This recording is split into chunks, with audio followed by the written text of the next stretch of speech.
chez Nicolas pour qu'il partage avec nous encore une expérience qu'ils ont eue avec le Seigneur.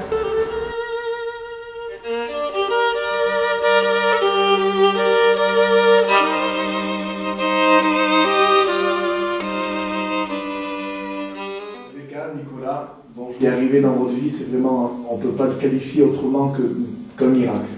Alors est-ce que vous pouvez nous dire un petit peu ce qui s'est passé plus dans le détail? Et bien en fait, il y a un mois, j'ai appris que j'étais enceinte. Donc c'était une grande nouvelle parce qu'on l'attendait avec impatience, c'était une promesse du Seigneur. Et là, quand c'est arrivé, on était super contents, Et une semaine après, j'ai eu des saignements. Donc vite, j'ai été voir le médecin et puis d'après elle, c'était une fausse couche, c'était fini. Donc elle nous a demandé de faire des examens pour vérifier quand même. Et donc il y avait un examen sanguin pour contrôler le taux d'hormones. Et donc s'il restait stable, c'est que ça s'était arrêté. Et puis s'il augmentait au bout de 10 jours, c'est que la grossesse, tout allait bien. Et il y avait aussi une échographie à faire d'urgence le jour même. Donc on y est allé et le médecin qui nous a reçus, d'après lui, d'après ce qu'il avait vu, il n'y avait rien. C'était un œuf vide. D'abord, il n'a pas vu de cœur, il n'a pas entendu de cœur, donc c'était une grossesse arrêtée. Voilà, une grossesse arrêtée. Et donc ensuite, comment ça a évolué? Il fallait passer encore une échographie pour voir si l'œuf avait été expulsé par les voies naturelles, ou au cas contraire, s'il y avait toujours l'œuf sans vie, d'après les médecins. Et il fallait donc faire une petite intervention pour enlever l'œuf, parce que ça pouvait nuire, tout ça. Et il y avait encore une autre prise de sang pour voir aussi les taux d'hormones, pareil, pour voir si ça avait augmenté ou pas. Donc 10 jours après, on a refait une prise de sang et on a vu que les taux d'hormones avaient augmenté. Donc c'était bon signe. Donc là, 10 jours après, ça avait évolué. Donc déjà au niveau de la prise de sang, donc au niveau de l'interprétation du résultat, ça voulait dire quoi? Ça voulait dire que c'était bon, que la grossesse continuait, qu'il n'y avait aucun problème et tout allait bien.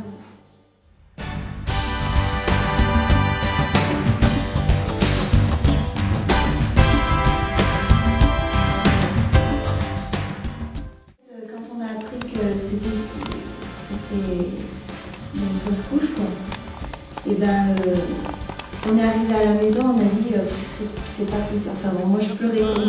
Ça c'était le jour où tu avais appris qu'il y avait une fausse couche. Voilà, ce jour-là on est rentré puis on a prié parce qu'on s'est dit, en réfléchissant un peu, c'était pas possible que Dieu nous ait fait attendre si longtemps pour avoir un bébé, que finalement c'était pour qu'il meure. Alors on a refusé ça, on ne voulait pas. Et 10 jours après, bonne nouvelle.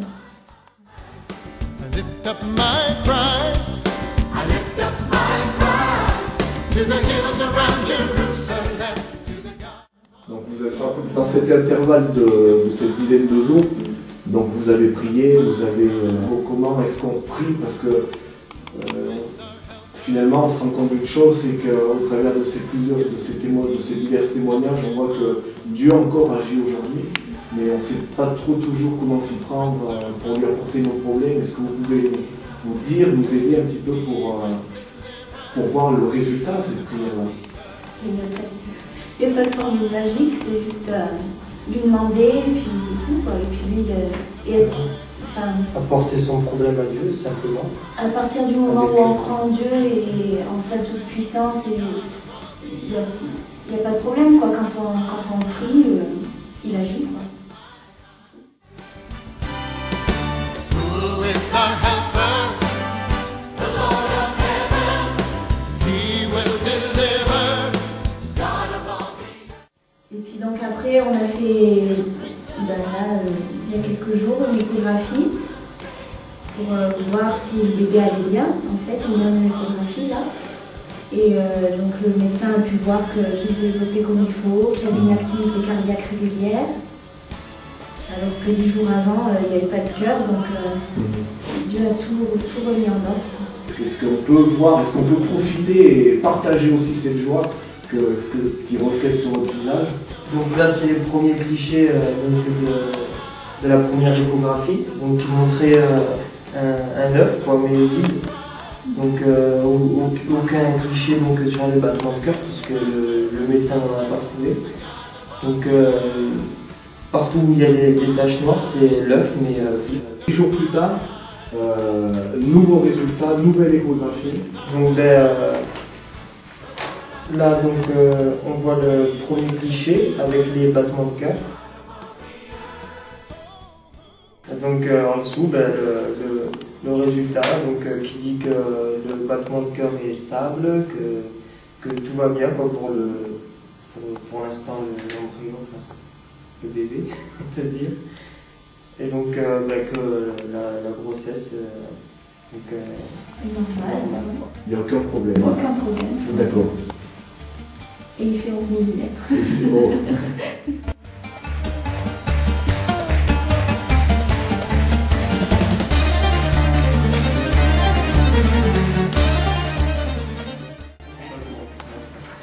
Et donc suite à la dernière... Le fameux dossier périnatal. Donc tout ce qui fait le suivi de la D'accord. grossesse. Donc du rien, Dieu a fait naître la vie. Moi, je voulais ajouter simplement que, bien sûr, merci Seigneur pour le miracle qu'il a fait, qu'on peut toujours se confier en lui, même quand il y a des cas désespérés, on peut toujours compter sur lui pour quelque chose d'inespéré. Et que même au-delà de ça, il a su renforcer notre relation à tous les deux. Enfin, parce que Dieu il est vraiment présent dans notre vie et au travers de cette épreuve, on s'est vu,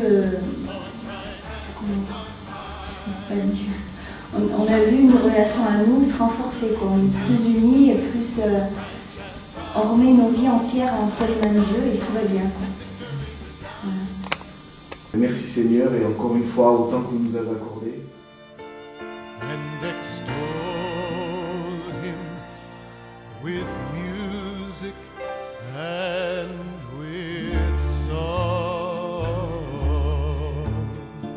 Sing J'étais papa, je suis papa. hallelujah.